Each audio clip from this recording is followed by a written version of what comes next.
क्या होगा अगर मैं आपको बताऊं कि आज का आपका एक फैसला आपके सपनों को कल हकीकत में बदल सकता है, या आपको जल्द ही पछताना पड़ सकता है कि आपने पहले कदम क्यों नहीं उठाया।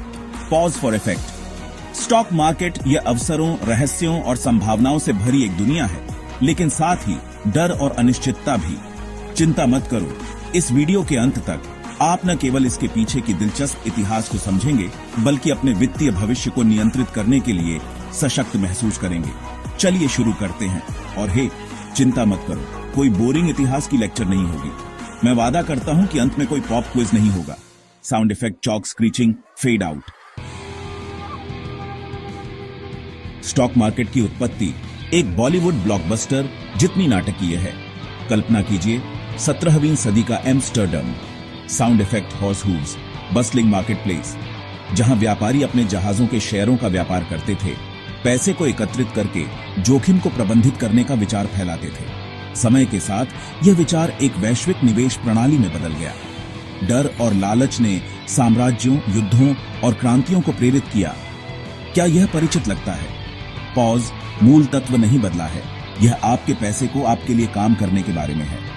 आज स्टॉक मार्केट दुनिया की अर्थव्यवस्था का अभिन्न हिस्सा है, जो व्यवसायों और निवेशकों को अवसरों के अंतहीन नृत्य में जोड़ते हैं। भारत में स्टॉक मार्केट की कहानी उतनी ही रोमांचक है। 1875 में 318 व्यक्तियों का एक समूह बॉम्बे में एक बरगद के पेड़ के नीचे मिलना शुरू हुआ। उन्होंने बॉम्बे स्टॉक एक्सचेंज या BSI की नींव रखी। यह वित्त का वाइल्ड वेस्ट था, जहां ट्रेड हाथ के संकेतों और चिल्लाते हुए बोलियों के माध्यम से किए जाते थे। कल्पना कीजिए उस अराजकता में व्यापार करने की कोशिश करते हुए जब आपका चाय वाला चिल्ला रहा हो, एक कटिंग चाय। दशकों के दौरान भारत का स्टॉक मार्केट देश की आर्थिक आकांक्षाओं का प्रतीक बन गया है।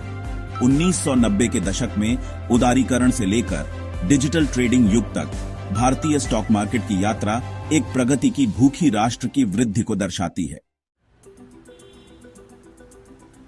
BSI और NSI भारत के स्टॉक मार्केट के दो स्तंभ हैं। BSI एशिया का सबसे पुराना स्टॉक एक्सचेंज है, जिसमें सेंसेक्स जैसे प्रतिष्ठित सूचकांक हैं। ये वह जगह है जहां इतिहास आधुनिकता से मिलता है। फिर 1994 में NSI आया, जिसने इलेक्ट्रॉनिक ट्रेडिंग के साथ खेल को बदल दिया।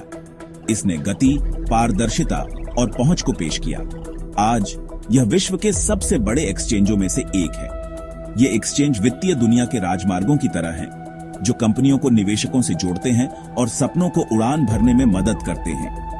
वैसे क्या आप जानते हैं कि भारत में क्रिकेट बेटिंग एप्स में निवेश करने वाले लोगों की संख्या स्टॉक मार्केट में निवेश करने वालों से अधिक है? अब क्या यह एक आंकड़ा नहीं है जिसे उलटने लायक है? अब चलिए दो महत्वपूर्ण अवधारणाओं को स्पष्ट करते हैं, प्राथमिक बाजार और द्वितीयक बाजार। प्राथमिक बाजार एक किताब के लॉन्च की तरह है। एक कंपनी का प्रारंभिक सार्वजनिक प्रस्ताव, IPO, वह जगह है जहां वे पहली बार जनता को शेयर बेचते हैं। इसे एक बेस्टसेलर की प्री ऑर्डर ड्रिंक के रूप में सोचें। आप पहले से ही अंदर आ रहे हैं, इससे पहले कि हर कोई जान सके कि यह कितना अच्छा है। द्वितीयक बाजार वह जगह है जहां असली ड्रामा शुरू होता है। यह वह स्टॉक मार्केट है जिसे हम रोज देखते हैं, जहां निवेशक अपने बीच शेयर खरीदते और बेचते हैं। कीमतें भावनाओं, समाचारों और कभी-कभी शुद्ध अटकलों को दर्शाते हुए रोलर कोस्टर की तरह ऊपर और नीचे जाती है। अब तक आप इतिहास, प्रणालियों और संभावनाओं को समझ चुके हैं, लेकिन सच्चाई यह है, केवल समझने से धन नहीं बनता, कार्रवाई करती है। पैसे खोने का डर कई लोगों को निवेश करने से रोकता है, लेकिन मुझे बताने दीजिए, बड़ा जोखिम कुछ नहीं करना है और मुद्रास्फीति को चुपचाप आपकी बचत को खत्म होते देखना है। आज आपके पास संसाधनों, ज्ञान और उपकरणों तक पहुंच है जो पिछली पीढ़ियों के लिए केवल एक सपना था। चाहे आप 18 साल के हों या 45 के, स्टॉक मार्केट आपके वित्तीय स्वतंत्रता का द्वार हो सकता है। लेकिन अभी शुरू करें, छोटे से शुरू करें, समझदारी से शुरू करें। आपका वित्तीय भविष्य आपका इंतजार कर रहा है। केवल सवाल यह है, क्या आप पहला कदम उठाने के लिए तैयार हैं? कल का इंतजार मत करो। अधिक जानकारी के लिए सब्सक्राइब करें और चलिए इस यात्रा को एक